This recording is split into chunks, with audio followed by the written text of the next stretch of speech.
بلغ العلا بکمالہ کشف الدجی بجمالہ حسنت جمیع خصالہ صلوا علیہ وآلہ ان اللہ وملائکتہ یصلون علی النبی یا ایھا الذین آمنوا صلوا علیہ وسلموا تسلیما۔ میرے ساتھ بآواز بلند درود و سلام کا نذرانہ پیش کریں۔ اللہم صلی علی سیدنا و مولانا محمد وعلی آل سیدنا و مولانا محمد وبارک وسلم وصلی علیہ۔ الصلاۃ والسلام علیک یا سیدی یا رسول اللہ وعلی آلک وصحبہ یا سیدی یا حبیب اللہ۔ الصلاۃ والسلام علیک یا سیدی یا خاتم النبیین وعلی آلک وصحبہ یا سیدی یا رحمۃ للعالمین۔ الصلاۃ والسلام علیک یا سیدی یا نور العینین وعلی آلک وصحبہ یا سیدی یا جد الحسنین۔ ربی اشرح لی صدری ویسر لی امری واحلل عقدۃ من لسانی یفقہوا قولی۔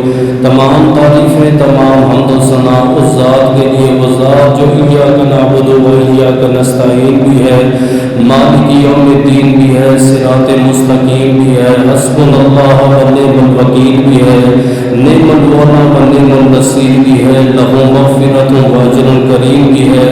ان اللہ علی کل شیء قدیر کی حمد و ثنا کے بعد سید المرسلین و خاتم النبیین، شفیع المذنبین، انیس الغریبین، شمس العارفین، سراج الصالحین، احمد مجتبیٰ جناب محمد مصطفیٰ کے دربار و ہر بار دربار میں ہدیۃً تحفۃً عقیدۃً محبتاً نذرانہ درود شریف پڑھنے کے بعد دعا کروں کہ میرا پڑھنا اور آپ کا سننا اللہ پاک اپنے دربار لم یزل میں قبول و منظور فرمائے۔ میرے سمیت جتنے احباب قریب سے بعید سے قرب و جوار سے تشریف لائے، اللہ تبارک و تعالیٰ ان کا آنا میرا پڑھنا اپنی پاک بارگاہ لم یزل میں قبول و منظور فرمائے۔ حضرت صلی اللہ تعالیٰ علیہ وآلہ وسلم کا ارشاد پاک ہے، قیامت کا دن ہوگا، نفسی نفسی کا عالم ہوگا، سورج انسان کے قریب ہوگا، تانبے کی زمین ہوگی، ہر انسان اپنے پسینے میں شرابور ہوگا، ہر انسان سائے کی تلاش میں ہوگا۔ میری امت میں 7 افراد ایسے ہوں گے جنہیں قیامت کے دن اللہ عرش کے سائے کے نیچے جگہ عطا فرمائے گا۔ عرض کی اللہ کے رسول وہ 7 کون سے ہیں؟ آپ نے فرمایا سب سے پہلے وہ بادشاہ جس نے اپنی قوم کے ساتھ عدل اور انصاف کیا، قیامت کے دن اللہ اسے عرش کے سائے کے نیچے جگہ عطا فرمائے گا۔ دوسری حدیث پاک میں سرکار دو عالم نے ارشاد فرمایا عدل اور انصاف کرنے والے جو بادشاہ ہیں، قیامت کے دن اللہ پاک نے نوری ممبر عطا فرمائے گا، اور نوری ممبر پہ وہ جلوہ گر ہوں گے، دنیا کو پتہ چلے گا یہ وہ لوگ ہیں جنہوں نے خدا کی زمین پر عدل اور انصاف کو قائم کیا۔ اللہ پاک اپنی عظیم الشان کتاب قرآن پاک فرقان حمید برہان رشید میں عدل و انصاف کا ذکر فرما رہا ہے۔ میرا ملک، میرا پاکستان، میرا وطن عزیز، اس کو بنے ہوئے کئی سال ہو گئے ہیں۔ اس کے پیچھے کئی بزرگوں، کئی ماؤں اور کئی جوانوں نے قربانیاں دی، تب جا کے یہ وطن وجود میں آیا، تب جا کے یہ وطن عزیز جا کے بنا۔ ایک وقت یہ تھا کہ ملک پاکستان خوشحال تھا، اس کے حالات اچھے تھے، قانون بھی اچھا تھا، غریب بھی خوش تھا تے امیر بھی خوش تھا، ایک کمانے والا ہوتا اور 10 بیٹھ کے کھانے والے ہوتے۔ لیکن دن بدن اس میں ایسے لوگ شامل ہوئے کہ ملک کے حالات دن بدن بدلتے رہے۔ ایسے لوگ اس ملک میں آئے، اس ملک کو لوٹنے والے پیدا ہوئے۔ یہ ملک جو ہے دن بدن کرپشن کی لپیٹ میں آتا رہا۔ امیر بھی یہاں پہ پریشان ہے تے غریب بھی یہاں پہ پریشان ہے۔ امیروں کے لیے قانون اور بن گیا تے غریبوں کے لیے قانون اور بن گیا۔ جس ملک کو بنانے کی خاطر ہمارے بزرگوں نے، ہماری مائیں بیٹیوں نے قربانیاں دی، آج اسی ملک میں آپ دیکھ رہے ہیں آئے دن آپ کو کیس مل رہے ہیں، آئے دن یہ خبر آ رہی ہے فلاں بن فلاں نے غربت کی وجہ سے خودکشی کر لی، فلاں کو انصاف نہیں ملا اس نے خودکشی کر دی، فلاں کے ساتھ یہ ظلم ہوا، فلاں کے ساتھ یہ ظلم ہوا، فلاں روز ہمیں نئی باتیں، روز ہمیں ایک نئی کہانی سننے کو ملتی ہے۔ آپ صبح اٹھیں، آپ اخبار کو پڑھیں، انسان حیران ہو جاتا ہے۔ باپ کی بھی ملک ہے، لیکن جب ہم اس ملک کے قوانین کو پڑھتے ہیں، اس ملک کے حالات کو پڑھتے ہیں، ایسے لگتا ہے کہ ہم آزاد ملک میں نہیں بلکہ ایک جنگل میں رہ رہے ہیں۔ غریب بیچارہ انصاف کے لیے تڑپتا رہ جاتا ہے، کورٹ کچہری کے چکر لگا لگا کے تھک جاتا ہے، نہ اسے عدل ملتا ہے نہ انصاف ملتا ہے۔ اور جب غریبوں پہ ظلم ہوتا ہے، عدل انصاف نہیں ملتا، کہ ہر غریب کی زبان پر ایک نعرہ آتا ہے، اے اللہ اس ملک پاکستان میں عمر بن خطاب جیسے حکمران عطا فرما۔ کیونکہ سرکار دو عالم نے خود ارشاد فرمایا تھا، آپ نے فرمایا تھا ان الاسلام تبقی علی موتک یوم القیامت یا عمر۔ آپ نے فرمایا تھا باپ فوت ہو جائے تو بیٹا روتا ہے، بیٹا فوت ہو جائے تو باپ روتا ہے، ماں فوت ہو جائے تو بیٹی روتی ہے، بیٹی فوت ہو جائے تو ماں روتی ہے۔ آپ نے فرمایا عمر پاک جب تیرا وصال ہوگا تا قیامت میری امت تیرے وصال کے اوپر ہوئے گی، تا قیامت امت یاد کرے گی کہ کوئی عدل انصاف کرنے والا تھا اور آج ہمارے ساتھ عدل و انصاف نہیں ہو رہا۔ تو آج کی ہماری گفتگو اسی عدل و انصاف پر ہوگی۔ اللہ کی بارگاہ میں دعا ہے کہ اللہ مجھے حق اور سچ بیان کرنے کی، آپ کو سننے کی اور اس پر عمل کرنے کی توفیق عطا فرمائے۔ سرکار دو عالم کا فرمان ذیشان ہے، بڑا زبردست فرمان ہے۔ اللہ کے نبی نے فرمایا ثلاثۃ لأہل جنہ، فرمایا تین آدمی ایسے ہیں، تین اعمال کی وجہ سے اللہ ان کے اوپر جنت کو واجب فرما دیتا ہے۔ آپ نے اپنے گربان میں دیکھنا ہے، میں اپنی گربان میں دیکھوں گا۔ آپ نے دیکھنا یہ ہے کہ وہ اعمال آپ میں پائے جاتے ہیں کہ نہیں پائے جاتے۔ عرض کی اللہ کے رسول وہ تین اعمال کون سے ہیں؟ آپ نے فرمایا جو مسلمان کسی مسلمان کے اوپر رحم کرے گا، جو مسلمان کسی بھی جان کے اوپر رحم کرے گا، جو مسلمان کسی بھی ذی روح کے اوپر رحم کرے گا، اللہ تبارک و تعالی رحم کے بدلے اس کے اوپر جنت کو واجب فرمائے گا۔ امام اعظم ابو حنیفہ کو کسی نے خواب میں جنت میں دیکھا، جنت میں ٹہر رہے تھے، حضرت اللہ نے آپ کو جنت عطا فرمائی۔ فرمایا الحمدللہ میں اس قابل تو نہیں تھا لیکن میرے رب نے مجھے جنت عطا فرمائی۔ تو جس خواب نے دیکھنے والے نے کہا حضرت آپ کو جنت نہ ملتی تو اور کس کو ملتی؟ آپ اتنے بڑے فقیہ بھی ہو، اتنے بڑے محدث بھی ہو، آپ نے فقہ حنفی پہ بہت بڑا کام بھی کیا ہے، آپ کا شمار تابعین بھی ہے۔ آپ نے فرمایا میری بخشش اس وجہ سے نہیں ہوئی کہ میں نے دین کا کام کیا ہے، میں محدث تھا، میں دین کے مسائل پر گفتگو کرتا تھا۔ پھر پوچھا حضرت آپ کی بخشش کیسے ہوئی؟ آپ نے فرمایا میں نے دیکھا کہ ایک چیوٹی دریا کے اندر غوطے کھا رہی تھی، مجھے اس کے اوپر رحم آیا، میں نے انگلی سے چیوٹی کو اٹھا کے خشکی پہ رکھا، میں نے چیوٹی پہ رحم کیا، میرے رب نے میرے اوپر رحم فرمایا۔ فرمایا جو انسان ہو کر کسی انسان پر کسی ذی روح کے ساتھ رحم کرے گا اللہ پاک اس کے اوپر رحم فرمائے گا۔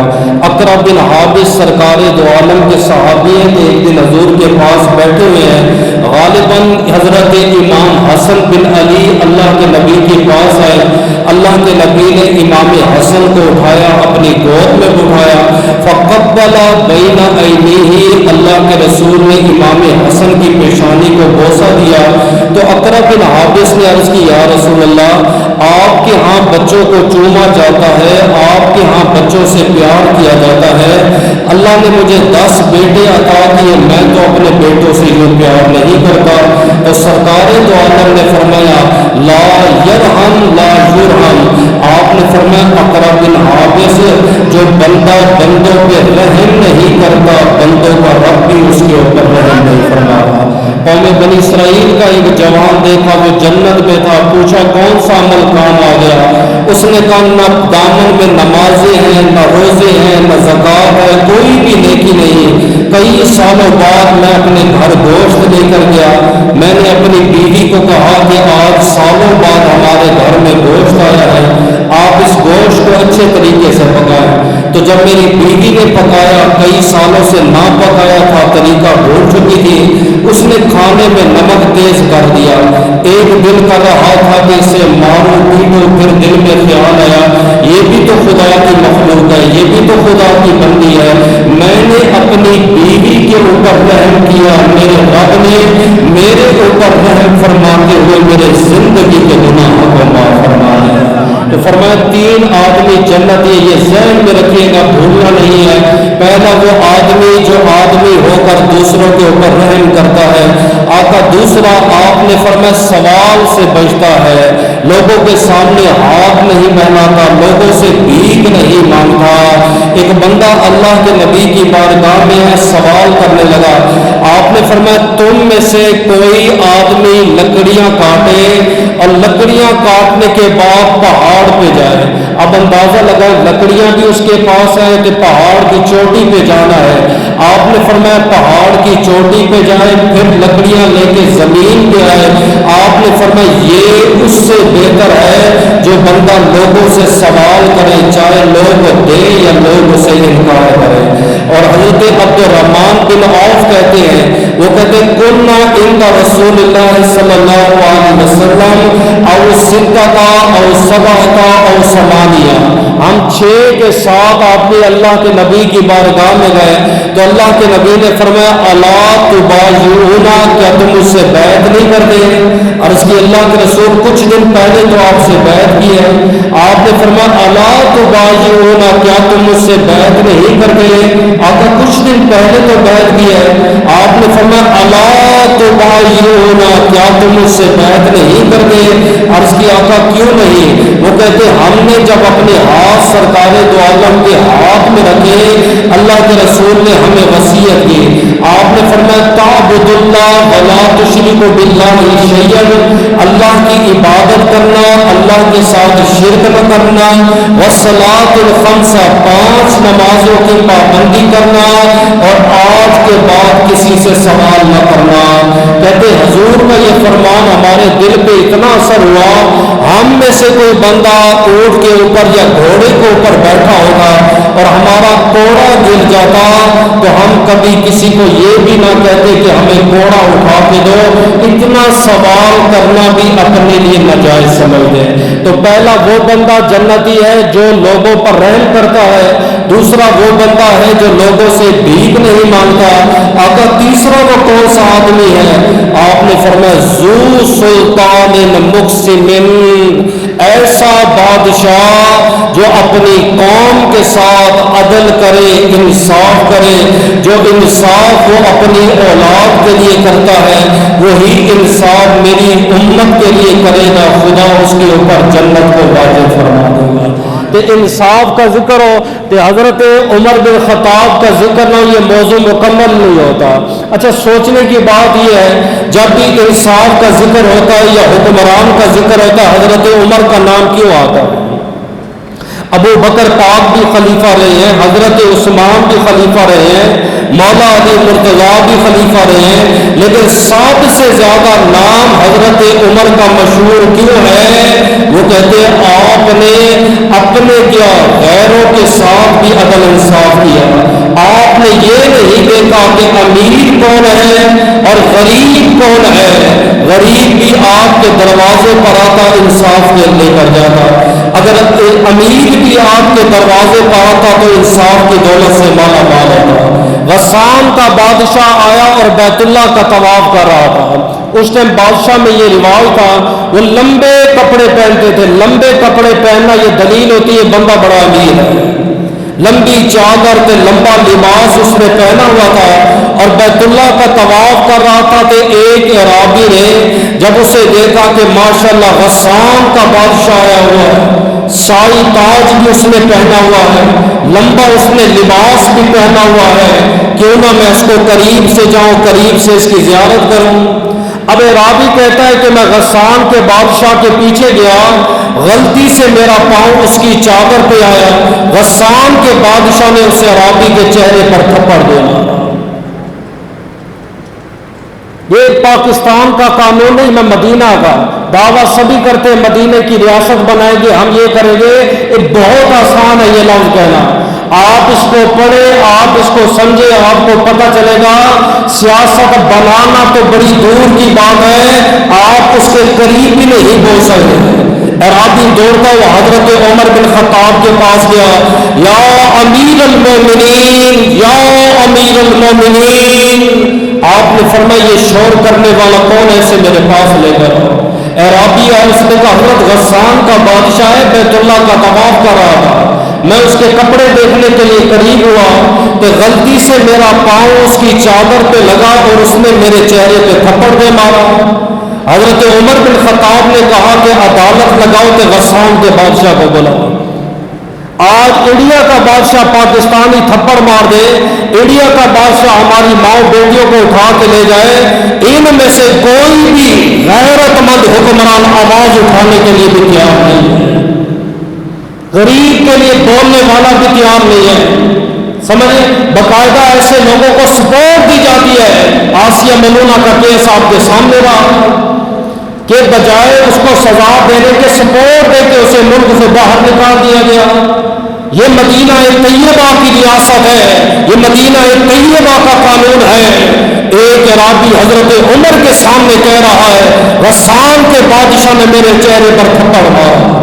آپ نے فرمایا غسان کے بادشاہ کو بلاؤ۔ آپ نے فرمایا کیا تو نے اس غریب کے چہرے پہ تھپڑ مارا؟ اس نے کہا امیر المومنین بات یوں نہیں۔ آپ نے فرمایا بات نہ ٹال، صرف مجھے اتنا بتا کیا تو نے اس غریب کے چہرے پہ تھپڑ مارا؟ اس نے کہا ہاں تھپڑ مارا ہے۔ آپ نے فرمایا بدلے کا بدلہ ہوگا، اب تو یہاں پہ کھڑا ہوگا، غریب تیرے چہرے پہ تھپڑ مارے گا۔ اس نے پتہ کیا کہا؟ اس نے کہا عمر بن خطاب جانتے ہو میں کون ہوں؟ میں غسان کا بادشاہ ہوں، لاکھوں فوج میرے ماتحت ہے۔ آپ نے فرمایا بڑے بڑے لیڈر میرے ماتحت ہیں۔ حضرت عمر کا جواب سنو، آپ نے فرمایا اگر تو غسان کا بادشاہ ہے، عمر غریبوں کا بادشاہ ہے۔ غریب کو جب انصاف نہیں ملتا وہ عمر کے دربار میں آتا ہے، اب یہ تجھے تھپڑ مارے گا۔ اس نے کہا عمر بن خطاب اگر مجھے تھپڑ مارنا ہے ایک رات سوچنے کا موقع دو، کل پھر عدالت لگانا، کل میں عدالت میں حاضر ہو جاؤں گا۔ راتوں رات اس نے اپنی فوج کو لیا، غسان کا بادشاہ راتوں رات بھاگ گیا، جب تک نبی کے خلیفہ زندہ رہے دوبارہ نہ مکہ میں آئے کہ نہ مدینہ میں آئے۔ یہ عدل انصاف ایسے نہیں ہے، آپ غریب سے عدل لے لیتے امیر تک آپ کا ہاتھ نہ پہنچے۔ اور یہ بات ذہن میں رکھیے گا، یہ انصاف خالی اپنوں کے ساتھ بھی یہی تھا۔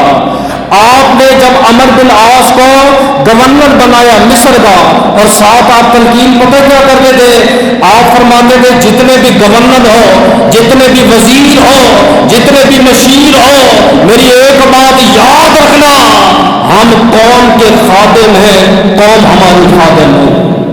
قوم کے ساتھ عدل کرنا، قوم کے ساتھ انصاف کرنا، قیامت کے دن تم سے سوال ہوگا۔ عمر بن عاص کا شہزادہ جوان ہوا، اس نے ایک بدو کے ساتھ گھوڑ دوڑ لگوائی، کہتے قسمت اچھی تھی، بدو کا گھوڑا جیت گیا۔ عمر بن عاص کا شہزادہ اور برداشت نہ کر سکا، اس نے زور سے تماچا اس بدو کے چہرے پہ مارا، بدو مصر کو چھوڑ کر مدینہ طیبہ میں آ گیا۔ امیر المومنین آپ نے کیسے آدمی کو گورنر بنایا ہے؟ ایسے آدمیوں کو آپ نے عہدوں پہ بٹھایا ہے جو غریبوں پر ہاتھ اٹھاتے ہیں، جو غریبوں کا حق کھاتے ہیں، جو غریبوں پر ظلم کرتے ہیں۔ آپ نے فوراً عدالت لگائی، فرمایا عمر بن عاص جو مصر کا گورنر ہے اسے بھی بلاؤ تو اس کے صاحبزادے کو بلاؤ۔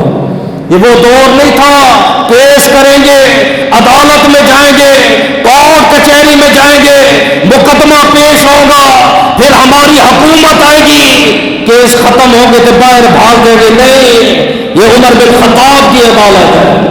آج کسی کو معافی نہیں ملے گی، اگر کوئی سیاسی بندہ ہے میری اس سے معافی ہے۔ میں ذکر حضرت عمر بن خطاب کا کر رہا ہوں، یہ روایتیں موجود نہ ہو تو میرا گربان پکڑو، یہ روایتیں موجود ہوں پھر ایسے حاکم تلاش کرو گے، انشاءاللہ ملک میں امن و امان قائم ہوگا۔ عمر بن عاص بھی آ گیا، اس کا صاحبزادہ بھی آ گیا. آپ نے فرمایا کیا تو نے اس غریب کے چہرے پہ تھپڑ مارا؟ اس نے کہا حضرت بات یوں نہیں تو آپ نے فرمایا نہ، یہ عمر بن خطاب کی عدالت ہے، مجھے بتا تو نے اس غریب کے چہرے پہ تھپڑ مارا؟ اس نے کہا ہاں میں نے مارا. آپ نے پوچھا کتنے تھپڑ مارے ہیں؟ اس غریب نے کہا حضرت مجھے 5 تھپڑ مارے ہیں. آپ نے فرمایا ہاتھ اٹھا، اس کے چہرے پر 5 تھپڑ. عمر کی عدالت لگی ہوئی ہے، تمام صحابہ بیٹھے ہوئے ہیں، ایک غریب ایک گورنر کے بیٹے کے منہ پہ تھپڑ مار رہا ہے. جب 5 تھپڑ پورے ہوئے آپ نے فرمایا 5 تھپڑ اس صحابی کے چہرے پہ مار. لوگوں نے کہا عمر بن خطاب بیٹے نے جرم کیا ہے، باپ کا کیا جرم ہے؟ فرمایا باپ گورنر بن گیا ہے، اس نے اپنی اولاد کی تربیت نہیں کی کہ بیٹا غریبوں کے ساتھ کیسے پیش آتے ہیں. اسی دربار میں گورنر کو بھی مارا گیا، گورنر کے بچے کو بھی مارا گیا. میں آپ کو یوں سمجھاؤں، ایک گورنر کو عاشق رسول ممتاز قادری نے سولی پہ چڑھا دیا، اس کے بدلے میں ہمارے عاشقوں نے سولی پہ لٹکایا. وہ عمر کی عدالت تھی جہاں گورنر کے منہ پہ بھی تماچے مارے جا رہے ہیں، بیٹے کے منہ پہ بھی تماچے مارے جا رہے ہیں. غریب رو پڑا. اس نے کہا عمر بن خطاب آپ جیسا میں نے بادشاہ نہیں دیکھا. آپ نے فرمایا تم جیسے میں نے قوم بھی تو نہیں دیکھی. صاحب ملے. پھر آگے حدیث ہے بخاری شریف کی، رفع یدین کی روایتیں آپ کو ملتی ہے، یہ حدیث پڑھو. آپ نے فرمایا کلکم مسئول کلکم رائی، ہر سربراہ سے اس کی رعایت کے متعلق سوال ہوگا. آپ نے فرمایا الرجل رائی لآل بیتہ، فرمایا مرد اپنے گھر کا سربراہ. آپ مت سوچو کہ حاکموں سے سوال ہوگا، وزیروں سے سوال ہوگا، مشیروں سے سوال ہوگا، آپ سے بھی سوال ہوگا. ہاں بھائی تو گھر کا سربراہ تھا، اولاد کو حلال کھلایا ہے یا حرام کھلایا ہے؟ اپنی بیوی کو نماز پہ لگایا ہے کہ نہیں لگایا؟ اپنے بچوں کو نمازی بنایا کہ نہیں بنایا؟ اپنے بچوں کو دین کی دولت دی ہے کہ نہیں دی؟ یہ صرف دنیا ہی دیتا رہا. آپ نے فرمایا مرد سے یہ سوال ہوگا. فرمایا والمرأۃ رائی علی بیت زوجہا، عورت سے سوال ہوگا بتا تیرا خامد کیسا تھا، کیا تو نے اپنے خامد کے حقوق ادا کیے؟ کیا تو نے اس کے کھانے پینے کا خیال رکھا؟ کیا اس کی مال کی حفاظت کی؟ کیا اس کے بستر کی حفاظت کی؟ کیا 4 دیواری کی حفاظت کی؟ ہر ایک سے قیامت کے دن سوال ہوگا. حضرت عمر بن خطاب آئے، 22 میل مربع کا حاکم ہے، اور کیا کہہ رہا ہے؟ فرمایا غلام اسلم آج میرا دل کر رہا ہے میں مچھلی کھاؤں، کہاں سے ملے گی؟ غلام بڑا آپ سے پیار کرتا تھا. اس نے کہا بس حضرت. اس نے کہا 8 میل دور جانا پڑے گا، ایک بازار لگتا ہے، وہاں پر ایک تاجر رہتا ہے، یقیناً اس کے پاس مچھلی ہوگی، آپ مجھے اجازت دیں میں مچھلی لے کر آ جاؤں گا. یہ مسئلہ میں یوں اس لیے سمجھاؤں گا، ساتھ میں مثالیں دوں گا، آپ کا ذہن زیادہ کھلے گا. جن کا ناشتہ اسلام آباد سے لاہور ہیلی کاپٹر پہ گیا، اندازہ لگا سکتے ہیں پٹرول میرے ٹیکس کا تھا یا پٹرول تیرے ٹیکس کا تھا؟ وہ یہ دعویٰ کرتے ہیں ہم اس ملک کو سنبھالیں گے. عمر کو کہنے لگا 8 میل دور جانا ہے. آپ نے فرمایا نہیں. فرمایا کیوں؟ فرمایا میری خاطر 8 میل دور گھوڑا دوڑے گا، میری خاطر 8 میل دور گھوڑا دوڑے گا، ایک مچھلی تو ہے، کوئی بات نہیں. آپ ظہر پڑھنے گئے، غلام کہتے میرے دل میں خیال آیا یہ اتنا بڑا امیر المومنین ہے، آج تک اس نے کسی چیز کا سوال نہیں کیا، پہلی مرتبہ میرے امیر نے مچھلی کی ڈیمانڈ کی ہے، میں اپنے امیر کی ڈیمانڈ نہیں پوری کروں گا. آپ کہتے میں گھوڑے پہ بیٹھا، میں نے 8 میل کا سفر کیا، میں نے مچھلی لی، واپس آیا تو 16 میل کا سفر ہوا. میں نے گھوڑے کو غسل دیا تاکہ پتہ نہ چلے، گھوڑے کو اچھی طرح پاک اور صاف کیا، مچھلی اپنے گھر والی کو دی. میں نے کہا امیر المومنین کا دل کر رہا ہے مچھلی کھانے کا، مچھلی تو تیار کرو. کہتے میری بیوی نے مچھلی تیار کی، عصر کی نماز کا ٹائم ہوا، آپ عصر کے بعد فارغ ہوئے. میں نے کہا امیر المومنین یہ مچھلی ہے. حضرت عمر بن خطاب نے کہا کہاں سے آئی ہے؟ یہ تو خیال نہیں کرتے نا، مال آ گیا ہے، حلال کا ہے تب بھی کھا جاؤ، حرام کا ہے تب بھی کھا جاؤ، غریب کا ہے تب بھی کھا جاؤ، امیر کا مال ہے تب بھی کھا جاؤ۔ عمر بن خطاب نے کہا مچھلی کہاں سے آئی؟ غلام نے کہا حضرت کوئی تحفہ دے گیا۔ آپ مسجد سے باہر آئے، آپ نے گھوڑے کو دیکھا، جب گھوڑے کے کان کے نیچے ہاتھ لگایا وہاں پہ مٹی نظر آئی۔ آپ نے فرمایا غلام تو نے گھوڑا دوڑایا ہے، گھوڑے کو دھویا بھی ہے، کان دھونا بھول گیا ہے۔ کہتے عمر بن خطاب رونے لگے۔ میں نے کہا عمر بن خطاب کیوں روتے ہو؟ اتنی سے تو بات ہے۔ آپ نے فرمایا کل یہ گھوڑا اگر زہرا کے بابا کے دربار میں چلا گیا اور اس بے زبان کو خدا نے زبان دے دی اور اس نے کہہ دیا آقا کس کو گدی نشین بنا کے گئے تھے جس کی مچھلی کی خاطر 16 میل تک میں دوڑتا رہا، 16 میل تک میں چکر لگاتا رہا۔ پھر آپ نے فرمایا کلکم مسئول کلکم رائی، العبد رائی علی مال سیدہ، غلام سے سوال ہوگا، نوکر سے پوچھا جائے گا بتا تو نے اپنے مالک کا مال خرچ کہاں گیا؟ ایسے نہیں 22 میل مربع پر آپ کی حکومت بوجھی، عدل انصاف قائم کر کے دیکھا ہے۔ رات کا ٹائم ہے، حضرت عمر بن خطاب مدینے کی گلیوں میں گشت کر رہے ہیں۔ آپ نے دیکھا ریت کا ٹیلا ہے، یہ اس وقت بادشاہوں کی عادت تھی کہ دن کو وہ سارا دن کچہری میں بیٹھ کے عدل انصاف کر دے اور رات کو بیٹھ کر گشت کر دے، کوئی غریب بھوکا نہ سو رہا ہو، کوئی غریب رو نہ رہا ہو، کوئی فریاد کرنے والا فریاد نہ کر رہا ہو۔ آپ کہتے گشت کے لیے نکلے تو ایک ٹیلے کے اوپر غریب ماں رو رہی تھی۔ آپ نے فرمایا ماں کیوں روتی ہو؟ اس نے کہا میرا خامد فوت ہو گیا ہے، جوان بچوں نے گھر سے باہر نکال دیا ہے، خامد کے اوپر قرضہ ہے کہ قرضے والے مجھے تنگ کر رہے ہیں، بیوہ ہوں۔ آپ نے اس سے پتہ کیا کہا؟ آپ نے فرمایا بی بی تو بزرگ ہے، عمر بن خطاب کے پاس جاؤ، رات کا ٹائم ہے پہچانے نہیں کہ یہ عمر بن خطاب ہے۔ آپ نے فرمایا ماں عمر بن خطاب کے پاس جاؤ۔ اس نے کہا کیا جاؤں میں اس چرواہے کے پاس جس چرواہے کو اپنی بکریوں کے بارے میں علم نہ ہو؟ چرواہا بن گیا ہے، اللہ نے بکریاں بھی دے دی ہے، اسے پتہ نہیں میری بکریاں بھوکی ہے میری بکریاں پیاسی ہے۔ عمر بن خطاب یہ جملہ سن کے رو پڑے، واپس دوڑ پڑے، اپنے لشکر سے جدا ہو گئے، بیت المال سے قرضے کا مال اٹھایا۔ آپ نے فرمایا ماں تیرا قرضہ میں اتارتا ہوں۔ جب آپ نے اس عورت کو پیسے دیے خوشی کے آنسو نکلے، اس نے دعا کے ہاتھ اٹھائے۔ عمر بن خطاب نے کہا ماں کیا دعا مانگ رہی ہو؟ اس نے کہا بیٹا میں دعا مانگ رہی ہوں آپ اتنے اچھے ہو، کاش خدا آپ کو امیر المومنین بناتا، آپ کتنے اچھے ہو، خدا آپ کو اس ملک کا حاکم بناتا۔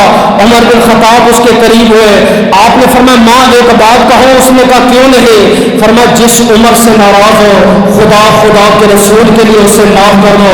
اس نے کہا بیٹا آپ کہتی ہو تو میں معاف کرتی ہوں۔ فرمایا ایسے نہیں چلے گا، میں آپ کو قلم دیتا ہوں، میں آپ کو کاغذ دیتا ہوں، آپ کاغذ پہ لکھ دو جو مدینہ طیبہ کا امیر ہے جس کا نام عمر بن خطاب ہے، میں خدا کے رسول کے لیے اسے معاف کرتی ہوں۔ ابھی گڑیا لکھ رہی تھی، پیچھے سے صحابی آئے، انہوں نے کہا امیر المومنین آپ یہاں پہ بیٹھے ہو، ہم آپ کو وہاں تلاش کر رہے ہیں۔ گڑیا کی چیخ نکلی، فرمایا آپ امیر المومنین ہو؟ آپ نے فرمایا ہاں میں امیر المومنین ہوں۔ ماں اپنی پرچی مکمل کر۔ جب اس عورت نے پرچی مکمل کی، آپ نے صحابہ کو وصیت کی، فرمایا جب میرا وصال ہو جائے یہ پرچی میری کفن میں رکھ دینا، اور قیامت کے دن جب اللہ کی بارگاہ میں جاؤں گا مجھ سے پوچھا جائے گا کیا لے کر آئے ہو؟ میں کہوں گا اور تو کچھ نہیں، جب امت کا حاکم بنا تھا ایک غریب ماں کو راضی کر کے آیا ہوں۔ نعرہ تکبیر، نعرہ رسالت، نعرہ حیدری، امہ اہل سنت۔ رات کا ٹائم ہے، امیر المومنین گشت میں نکلے ہیں، لباس آپ نے تبدیل کر دیا، مدینہ طیبہ کی گلی میں آئے، آپ نے دیکھا کہ ایک بچہ رو رہا ہے، چیخو پکار کی آواز ہے، گلی میں کھڑے ہو کے آواز دی۔ آپ نے فرمایا بی بی آپ کو پتہ ہے مدینہ طیبہ میں سب سو رہے ہیں، آپ کا بچہ کیوں رو رہا ہے؟ اندر سے آواز ایک پہچانا نہ گیا. اس نے کہا جوان میرا بچہ بھوکا ہے, بھوک کی وجہ سے رو رہا ہے. آپ نے فرمایا اپنے بچے کو کھانا کھلاؤ. آپ چلے گئے.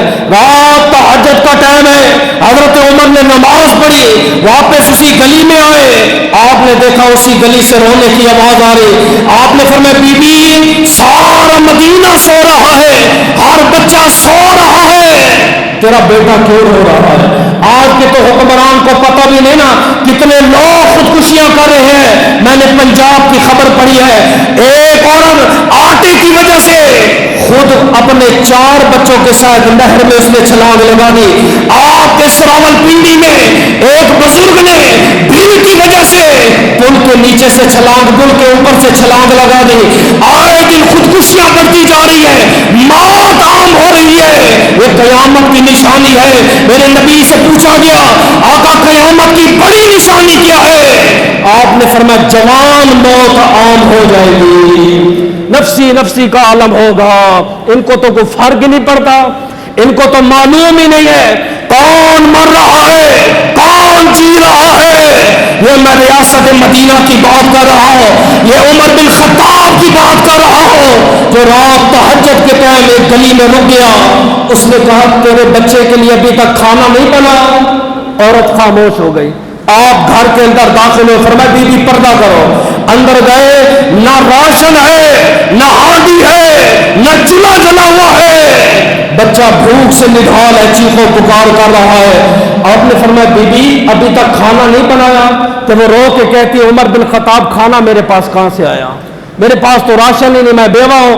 آپ نے فرمایا تو نے عمر بن خطاب کو کیوں نہیں بتایا؟ سنیے اس مائی کا جملہ جو اس کا ایک جملہ تھا, آج ہر پاکستانی ہر غریب کا یہ جملہ ہے. اس نے کہا آج تو عمر کرسی پہ بیٹھا ہے, میرے ہاتھ چھوٹے ہیں, کل قیامت کا دن ہوگا, سارا کے بابا کا دربار ہوگا, میرا ہاتھ ہوگا, عمر کا دربان ہوگا, اپنے ہاتھوں سے گھسیٹ کر در مصطفیٰ پلائیں گی اور کہو گی یہ وہ حاکم ہے جس کی وجہ سے میرا بچہ پوری رات روتا رہا. پوری رات تم کونسلر بننے کے لیے ترستے ہو, تمہیں چاہیے کہ جناب کوئی ہمیں جناب ایم ایل اے کی سیٹ دے دے, ہمیں فلاں کرسی مل جائے. اور نادانوں تمہیں پتہ بھی ہے جب ایک بندہ کرسی پہ بیٹھتا ہے کتنوں کی ذمہ داریاں لے کے بیٹھتا ہے. قیامت کے دن ہم اپنا حساب نہیں دے سکتے, امت کا حساب ہم کیسے دیں گے؟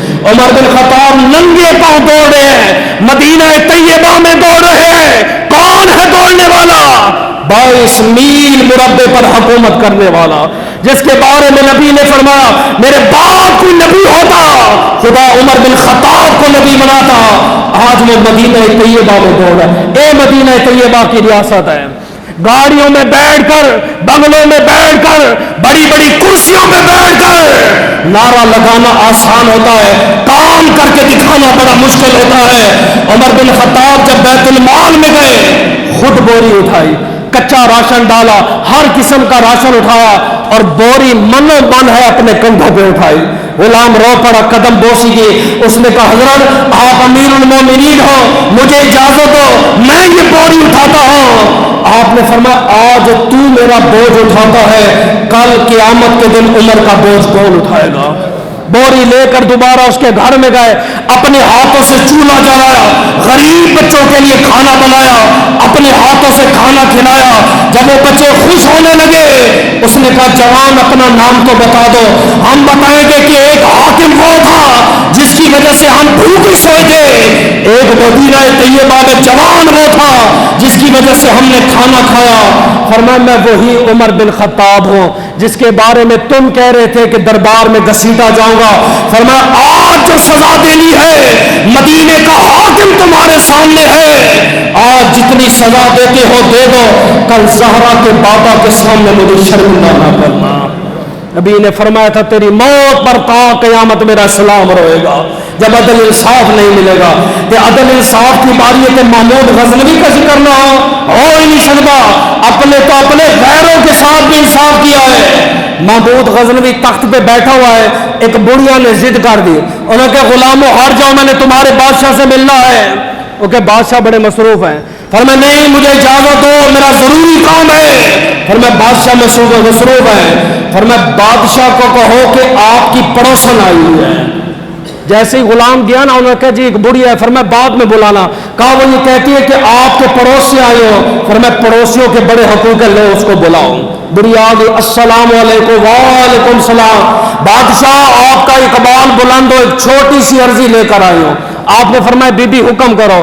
اس نے کہا کہ ایک جوان ہے قابل غور جملہ ہے رات کی تاریکی میں آتا ہے ہماری عزت کو برباد کرتا ہے ہماری عزت کو تار تار کرتا ہے.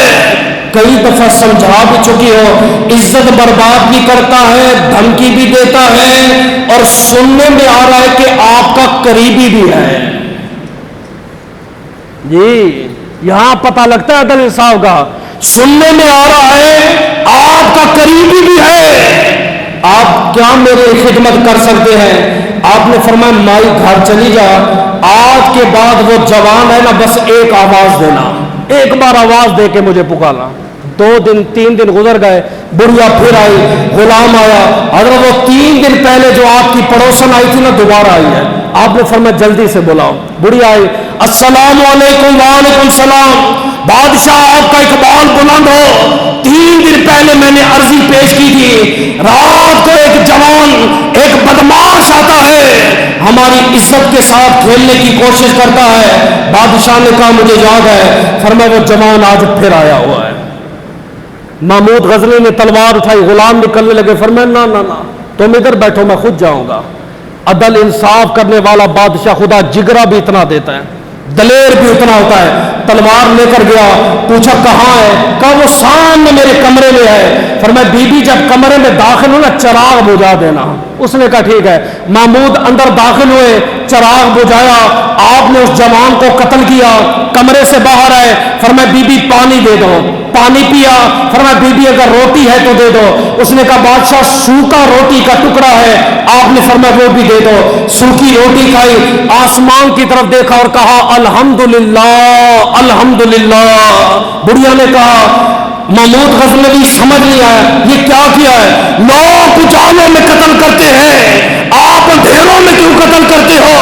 آپ نے فرمایا مائی جس کو میں نے مارا ہے وہ میرا بھانجا تھا. میرے دل میں خیال آیا اگر میں اس کے چہرے کو دیکھوں گا مجھے مری ہوئی بہن کا چہرہ یاد آ گیا.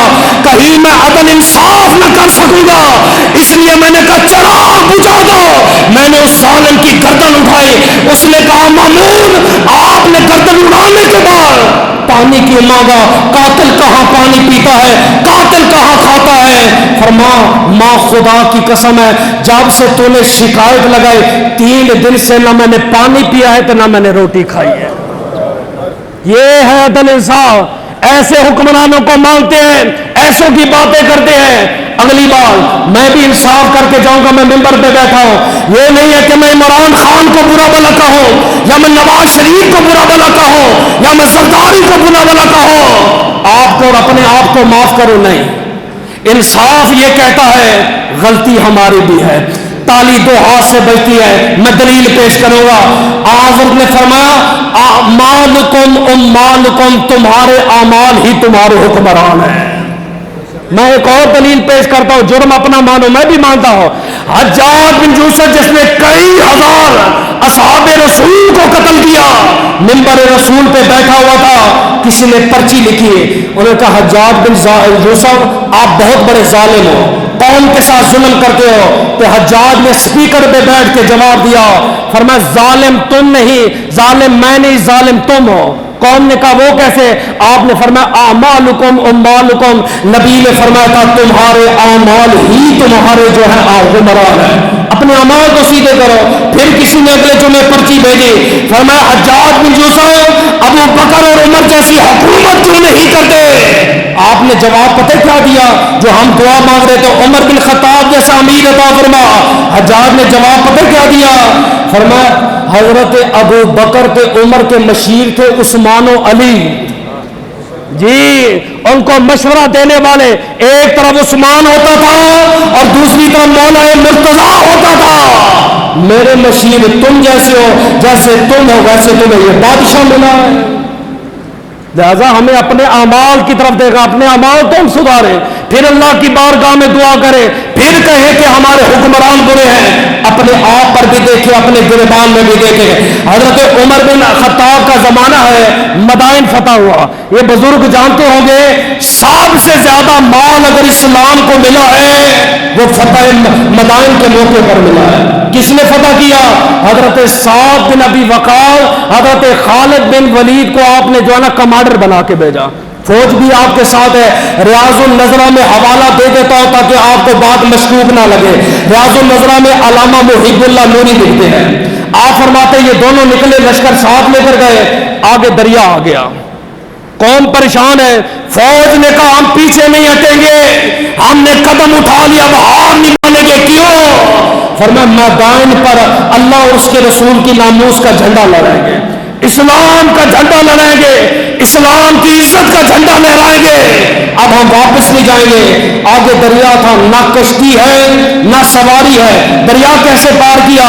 میں کسی بابے کی بات کروں لوگ کہیں گے کہانیاں ہیں، یہ میں صحابی کی بات کر رہا ہوں، اور ان صحابہ نے 3 جملے کہے، وہ جملے یاد رکھو۔ کیا کہا؟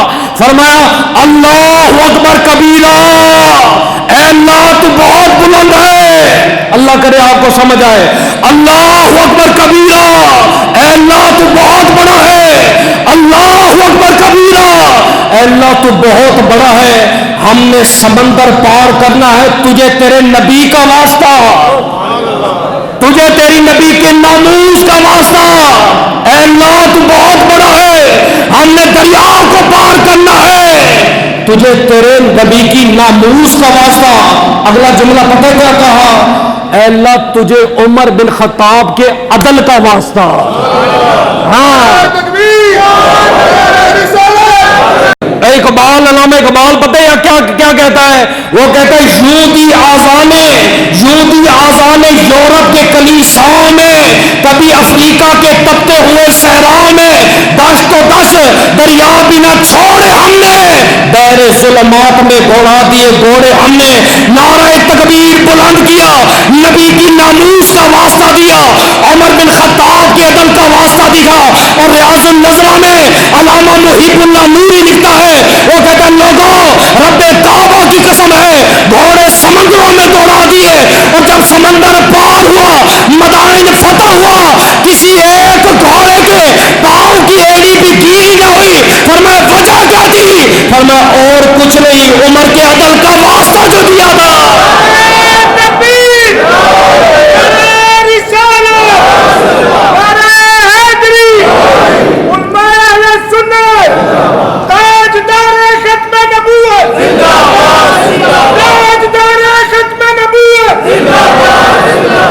آخری بات ہے، 1 منٹ دے دو، اس موضوع کو مکمل کر دیتے ہیں۔ فارس کا بادشاہ نوشہرواں، یہ ملک کے جو حالات بگڑے ہیں نا، میں اس کی وجہ بتا رہا ہوں کیوں بگڑے ہیں۔ آپ کئی وجوہات دیں مجھ سے زیادہ، آپ اس معاملے میں میں آپ سے بحث بھی نہیں کر سکتا، جس کوٹ میں جائیں، چوک میں جائیں، گلی میں جائیں، آپ کی یہ سیاسی بحث ہوتی ہے، ہم آپ سے بحث کر ہی نہیں سکتے، لیکن میں آپ کو ایک چھوٹی سی وجہ بتا دیتا ہوں، ہماری بھی سن لیں۔ نوشہرواں بادشاہ شکار کے لیے گیا تو قافلے سے جدا ہو گیا، جدا ہونے کے بعد شدید پیاس لگی، مرنے کے قریب ہوا، سامنے سے سبز باغ نظر آیا، باغ میں گیا تو ماشاءاللہ بہت بڑا وسیع باغ ہے، اس میں لال رنگ کے موٹے تازے انار لگے ہوئے ہیں۔ بادشاہ نے ایک جوان لڑکے کو بلا، اس نے کہا ادھر آؤ بیٹا جی، اس نے کہا بیٹا میں مسافر ہوں، انار کھانا چاہتا ہوں۔ اس نے کہا بڑے انار ہے، لڑکا اوپر چڑھا، انار دیا، بادشاہ نے اندر سے کھولا، لال سرخ نہایت ذائقے سے بھرپور ہے، بادشاہ اسے کھانے بیٹھ گیا، بادشاہ کا دل، بادشاہ نے کہا ایک اور دو، ایک اور دیا، وہ اسی طرح لال سرخ تھا۔ بادشاہ کے دل میں خیال آیا کیوں نہ اس باغ کے اوپر قبضہ کر لوں۔ اہل سمجھ والے میری بات کو سمجھیں گے انشاءاللہ سمجھ۔ ایک بزرگ کا چہرہ مسکرا رہا ہے، اللہ اس کو سلامت رکھے، اس کو میری بات سمجھ آ رہی ہے۔ دل میں خیال ہے قبضہ نہ کر لوں، میرے صاحبزادے کھائیں گے، میرے بچے کھائیں گے، اگرچہ باہر والے ہوں یا پاکستان والے ہوں، میری شہزادیاں کھائیں گی، میری ملکیں کھائیں گی، وزیر کھائیں گے، مشیر کھائیں گے، اور 76 سال سے تو تم اس ملک کو کھا رہے ہو، اتنی نیت کی۔ لڑکے کو کہا بیٹا بڑے مزے کا انار ہے، تیسرا توڑ، لڑکا گیا توڑا، اندر سے انار کالا، بلڈ ہی بلڈ، خون ہی خون ہے. فرمایا اوے درخت چینج کیا؟ اس نے کہا نانا اگر درخت وہی ہے. فرمایا جا دوسرا چوتھا لے کر آ. چوتھا لے آ، پھر دیکھا انار کاڑا. اور بیٹا تم نے ٹہنی چینج کی ہے؟ اس نے کہا نا حضرت ٹہنی بھی وہی ہے، درخت بھی وہی ہے. بادشاہ نے کہا پھر یہ اندر سے انار گندا کیوں ہے؟ پہلے تو دو ٹھیک ہے. 100 سلام ہے اس بچے کی زبان پر. اس بچے نے پتہ کیا کہا؟ اس کو یہ نہیں پتا یہ سامنے نوشہرواں بیٹھا ہے، فارس کا بادشاہ، میڈیا کا دور نہیں تھا. اس نے کہا جوان تجھے ایک بات بتاؤں؟ اس نے کہا ہاں. اس نے کہا مجھے پتا یہ انار کیوں گندے. اس نے کہا کیوں؟ فرمایا بادشاہ کی نیت خراب ہو گئی ہے. اللہ کرے یہ جملہ سمجھ میرا جمعہ پورا ہو جائے گا. اس نے کہا بیٹا تجھے کیسے پتا چلا؟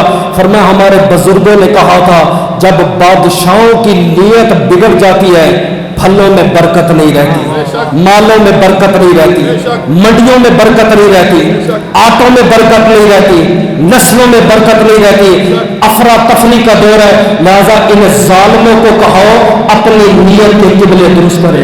آپ بھی درست کریں، یہ بھی درست کریں. بادشاہ گیا، توبہ طائب ہوا، محل بنائے 3 کونوں پر. 4 کونوں والا محل سنا ہوگا، فارس کا مشہور محل بنا 3 کونوں پر. وزیر نے کہا حضرت محل کے 4 کونے ہوتے ہیں، 3 کیوں؟ جواب سنے گا. اس نے کہا 3 اس لیے، چوتھے کونے پر ایک غریب بڑھیا کا مکان تھا. میں نے کہا ماں پیسے لے لو، یہ مجھے دے دو. اس نے کہا میں جھونپڑی نہیں بیچنا چاہتی. تو میں نے دل میں کہا محل ٹیڑھا برداشت ہے لیکن دل ٹیڑھا برداشت. انما الاعمال بالنیات. اپنی نیتیں درست کریں. اس مشکل میں صبر کریں، آزمائش آ گئی ہے، اور وطن عزیز کے لیے دعا کریں تاکہ اللہ پاک اس میں امن و امان قائم رکھے. دعا ہے اللہ عمل